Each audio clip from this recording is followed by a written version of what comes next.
Good morning. This is Aunt Beth. I hope you can hear me okay. We're starting a new book today. This is The Wind in the Willows. Can you see that picture? Okay. Chapter 1, The Riverbank. There's a picture. Okay. The mole had been working very hard all the morning, spring cleaning his little home. First with brooms, then with dusters, then on ladders and steps and chairs with a brush and a pail of whitewash, till he had dust in his throat and eyes and splashes of whitewash all over his black fur and an aching back and weary arms. Spring was moving in the air above and in the earth below and around him, penetrating even his dark and lovely little house with its spirit of divine discontent and longing. It was small wonder, then, that he suddenly flung down his brush on the floor and said, "Bother!" and "Oh, blue!" and also, "Hang spring cleaning!" and bolted out of the house without even waiting to put on his coat. Something up above was calling him imperiously, and he made for the steep little tunnel which answered in his case to the gravelled carriage drive owned by animals whose residences are nearer to the sun and air. So he scraped and he scratched and he scrabbled and scrooged, and then he scrooged again and scrabbled and scratched and scraped, working busily with his little paws and muttering to himself. Up we go, till at last, pop! His snout came out into the sunlight, and he found himself rolling in the warm grass of a great meadow. "This is fine," he said to himself. "This is better than whitewashing." The sunshine struck hot on his fur. Soft breezes caressed his heated brow, and after the seclusion of the cellarage he had lived in so long, the carol of happy birds fell on his dulled hearing almost like a shout. Jumping off all his 4 legs at once, in the joy of living and delight of spring without its cleaning, he pursued his way across the meadow till he reached the hedge on the further side. "Hold up," said an elderly rabbit at the gap. "Sixpence for the privilege of passing by the private road." He was bowled over in an instant by the impatient and contemptuous mole, who trotted alongside the hedge, chaffing the other rabbits as they peeped hurriedly from their holes to see what this row was about. So he wouldn't pay the fine. Onion sauce, he remarked jeeringly, and was gone before they could think of a thoroughly satisfactory reply. Then they all started grumbling at each other. "How stupid you are! Why didn't you tell him? Well, why didn't you say? You might have reminded him," and so on the usual way. But, of course, it was then much too late, as is always the case. It all seemed too good to be true. Hither and thither through the meadows he rambled busily, along the hedgerows, across the copses, finding everywhere birds building, flowers budding, leaves thrusting, everything happy and progressive and occupied. And instead of having an uneasy conscience pricking him and whispering, "Whitewash," he somehow could only feel how jolly it was to be the only idle dog among all these busy citizens. After all, the best part of a holiday is perhaps not so much to be resting yourself as to see all the other fellows busy working. He thought his happiness was complete when, as he meandered aimlessly along, suddenly he stood by the edge of a full-fed river. Never in his life had he ever seen a river before. This sleek, sinuous, full-bodied animal, chasing and chuckling, gripping things with a gurgle and leaving them with a laugh, to fling itself on fresh playmates that shook themselves free and were caught and held again. All was a shake and a shiver, glints and gleams and sparkles, rustle and swirl, chatter and bubble. The mole was bewitched, entranced, fascinated.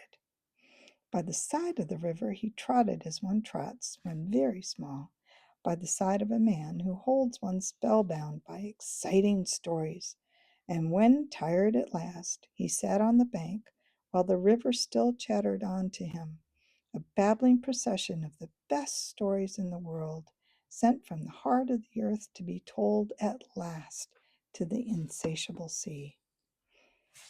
As he sat on the grass and looked across the river, a dark hole in the bank opposite, just above the water's edge, caught his eye, and dreamily he fell to considering what a nice, snug dwelling place it would make for an animal with few wants and fond of a bijou riverside restaurant residence, above flood level and remote from noise and dust.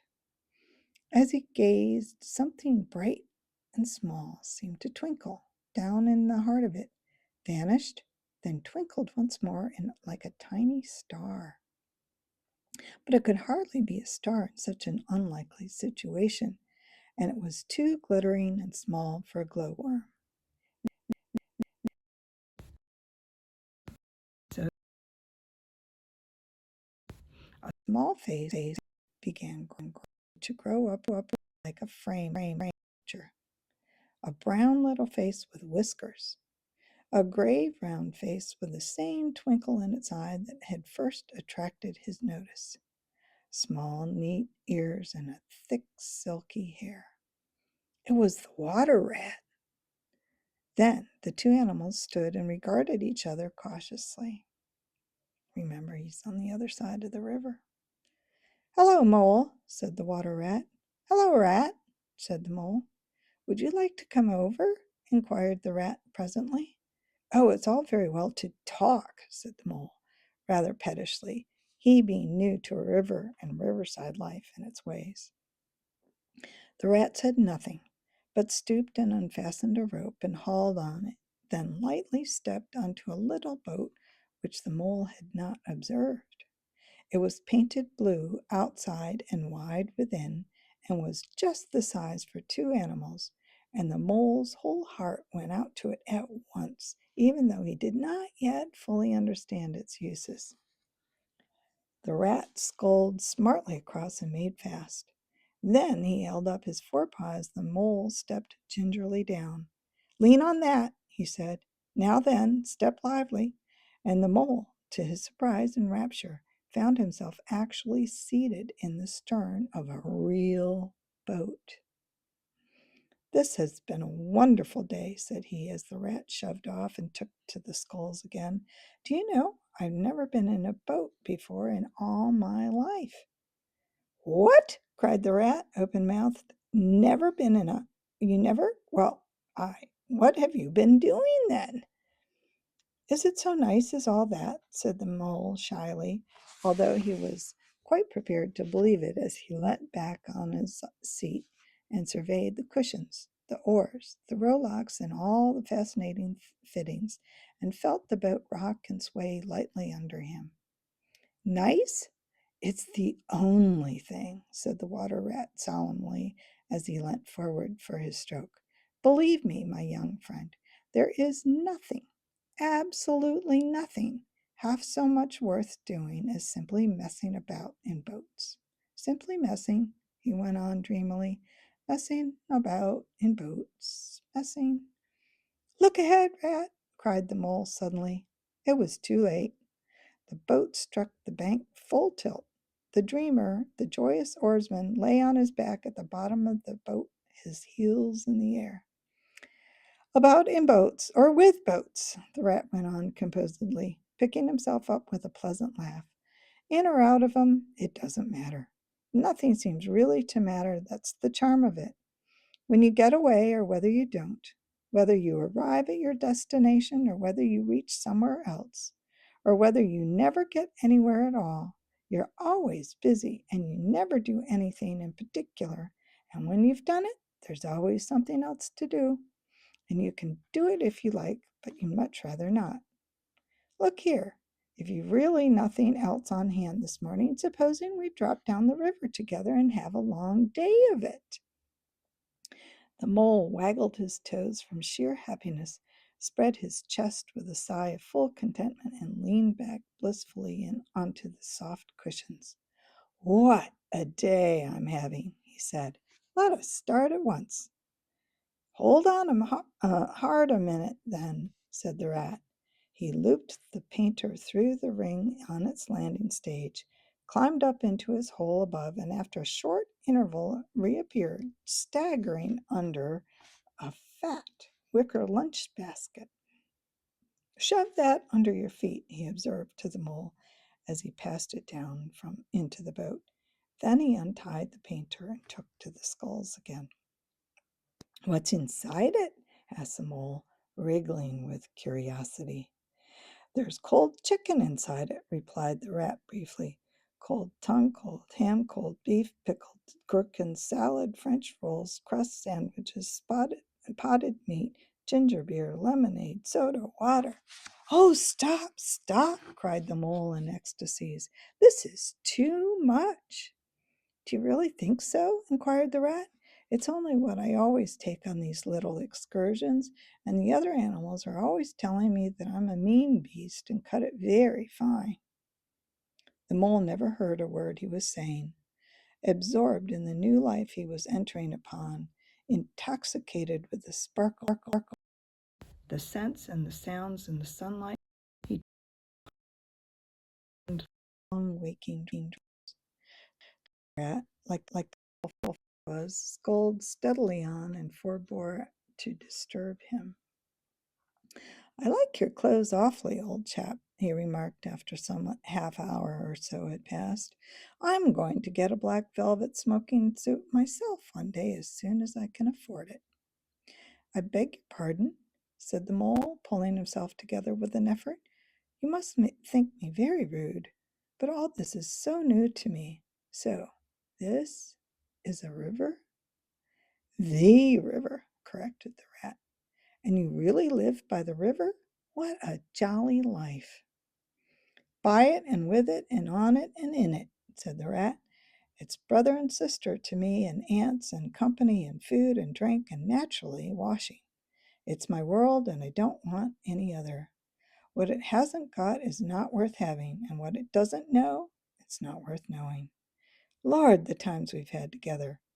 Whether in winter or summer, spring or autumn, it's always got its fun and its excitements. When the floods are on in February and my cellars and basements are brimming with drink, that's no good to me, and the brown water runs by my best bedroom window, or again when it all drops away and shows patches of mud that smells like plum cake, and the rushes and weeds clog the channels, and I can potter about dry shod over most of the bed of it and find fresh food to eat and things careless people have dropped out of boats." "But isn't it a bit dull at times?" the mole ventured to ask. "Just you and the river and no one else to pass a word with?" "No one else to? Well, I mustn't be hard on you," said the rat with forbearance. "You're new to it, and of course you don't know. The bank is so crowded nowadays that many people are moving away altogether. Oh, no, it isn't what it used to be at all. Oh, before I forget, let me show you. There's a picture in here of them putting their lunch together. Hang on. Can you see that? Here they are. That's the river rat handing the lunch basket to the mole. Okay, let's get back to the story. Otters, kingfishers, dabchicks, moorhens, all of them about all day long and always wanting you to do something, as if a fellow had no business of his own to attend to. "What lies over there?" asked the mole, waving a paw toward a background of woodland that darkly framed the water meadows on one side of the river. "Oh, that? That's just the wildwood," said the rat shortly. "We don't go there very much, we river bankers."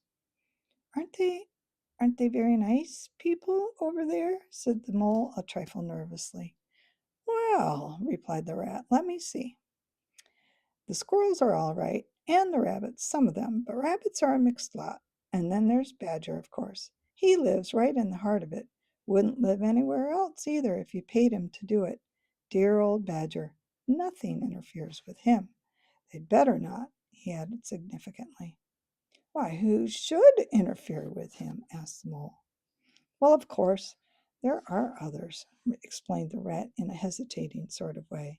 Weasels and stoats and foxes and so on. They're all right in a way. I'm very good friends with them. Past the time of day when we meet and all that. But they break out sometimes. There's no denying it. And then, well, you can't really trust them. And that's the fact. The mole knew well that it is quite against animal etiquette to dwell on possible trouble ahead, or even to allude to it, so he dropped the subject. And beyond the wild wood again? He asked, where it's all blue and dim and one sees what may be hills or perhaps they mayn't, and something like the smoke of towns, or is it only cloud drift?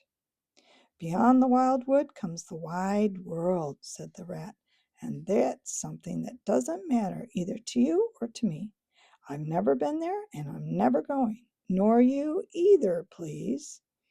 If you've got any sense at all, don't ever refer to it again, please. Now then, here's our backwater at last, where we're going to lunch. Leaving the main stream, they now passed into what seemed at first like a little landlocked lake. Green turf sloped down to either edge.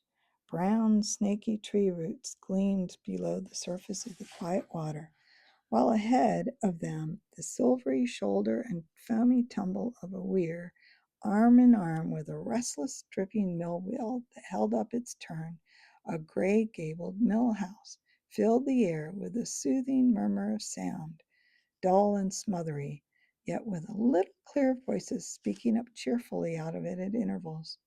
It was so very beautiful that the mole could hardly hold up with both forepaws and gasp, "Oh my! Oh my! Oh my!"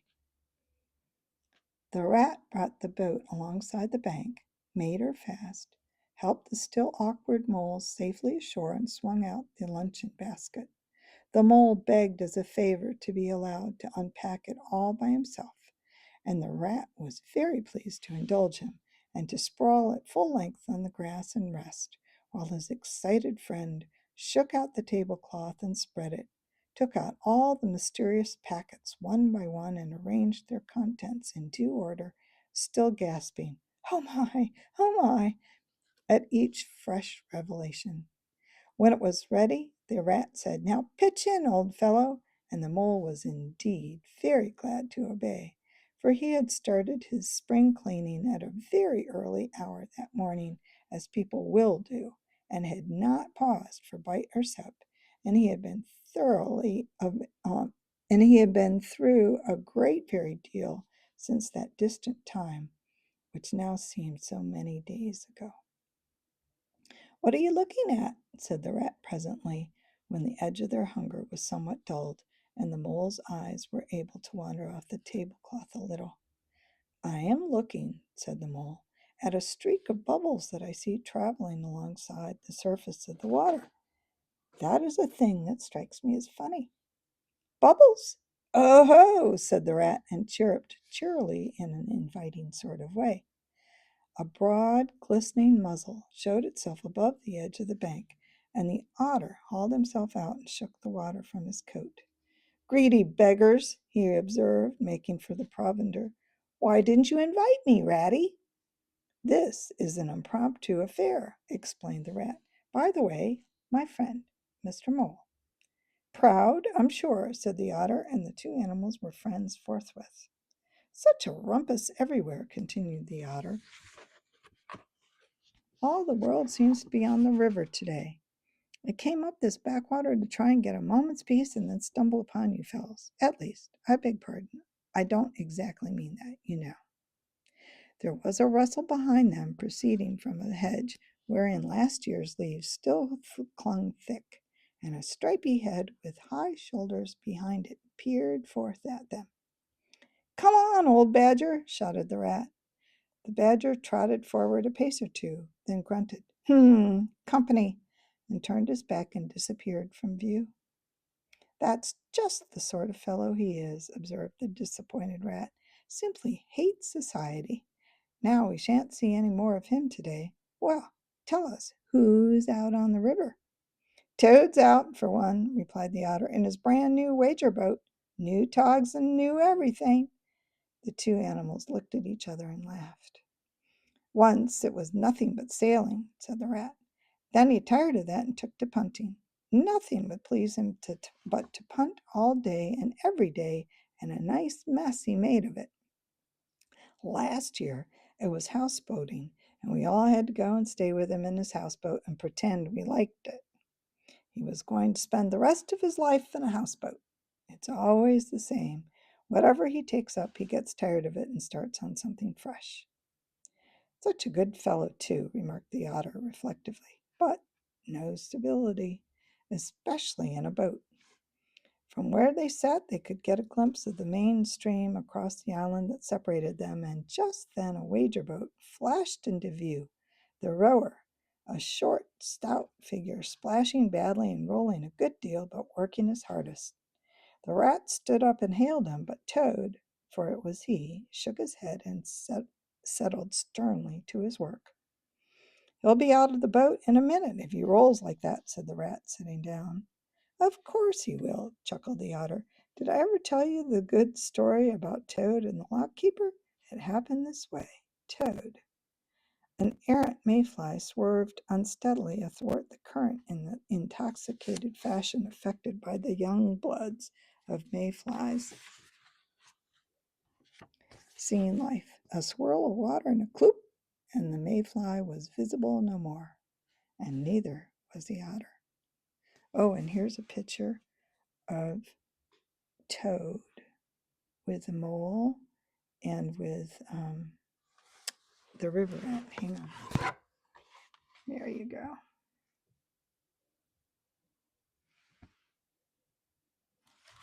Looks like a gypsy caravan.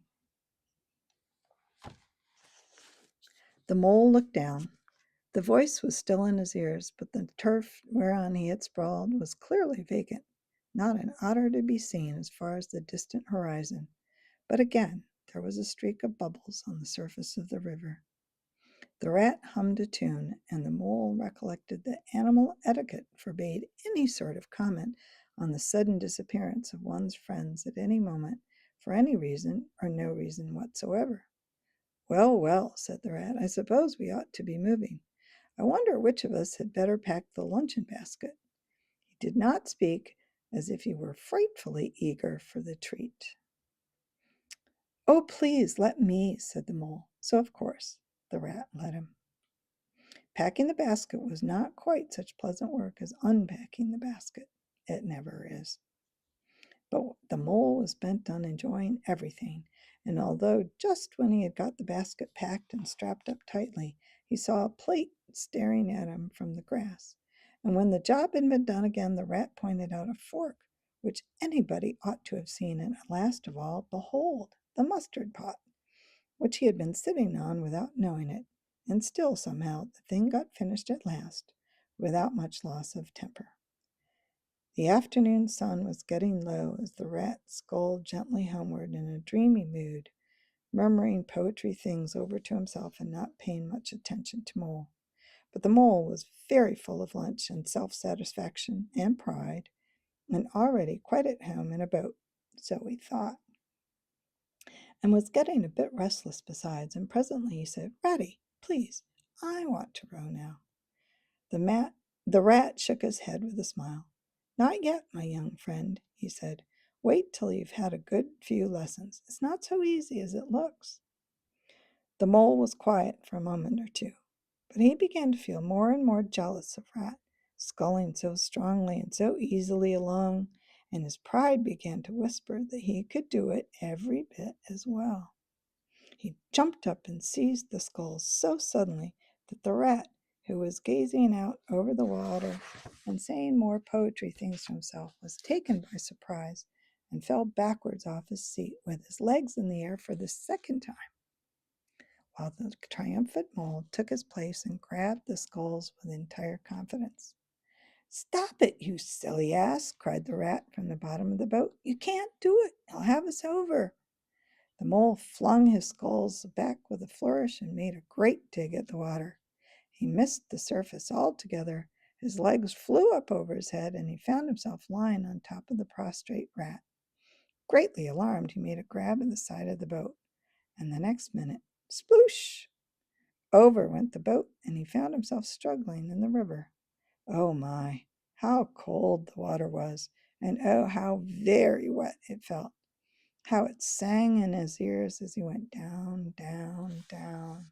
How bright and welcome the sun looked as he rose to the surface, coughing and spluttering.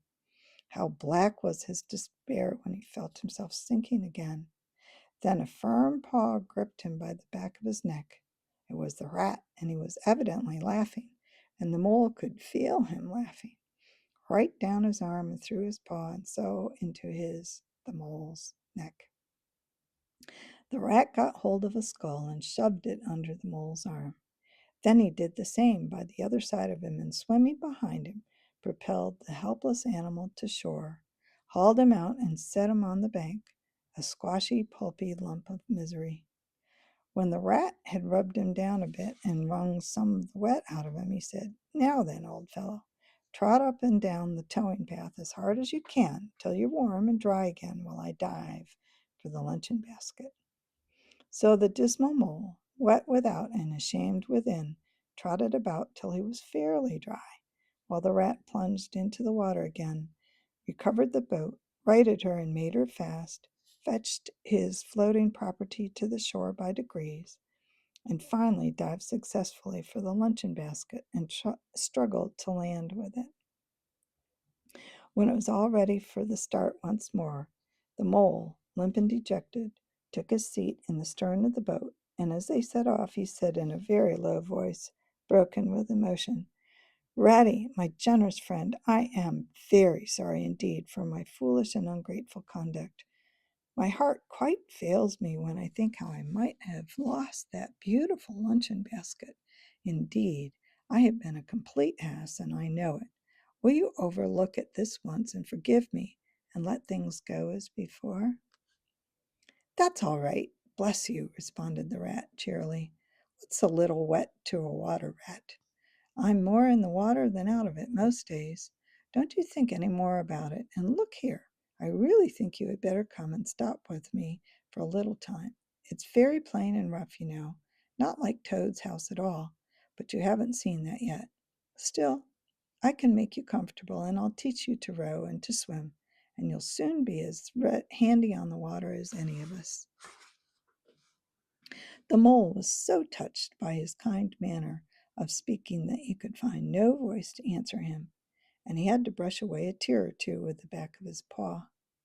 But the rat kindly looked in another direction, and presently the mole's spirits revived again, and he was even able to give some straight back talk to a couple of moorhens who were sniggering to each other about his bedraggled appearance. They were laughing at him. When he got home, the rat made a bright fire in the parlor and planted the mole in an armchair in front of it, having fetched down a dressing gown and slippers for him, and told him river stories till supper time. Very thrilling stories they were, too, to an earth-dwelling animal like the mole. Stories about weirs and sudden floods and leaping pike and steamers that flung hard bottles. At least bottles were certainly flung, and from steamers, so they presumably by them, and about herons and how particular they were about whom they spoke to, and about adventures down drains and night fishings with otter or excursions far afield with badger. Supper was a most cheerful meal, but shortly afterwards a terribly sleepy mole had to be escorted upstairs by his considerate host to the best bedroom, where he soon laid his head on his pillow in great peace and contentment, knowing that his new-found friend, the river, was lapping the sill of his window. This day was only the first of many similar ones for the emancipated mole, each of them longer and fuller of interest as the ripening summer moved onward. He learnt to swim and to row, and entered into the joy of running water, and with his ear to the reed stems he caught, at intervals, something of what the wind went whispering so constantly among them. There you go. That's chapter 1. Next time, chapter 2, The Open Road. Until then.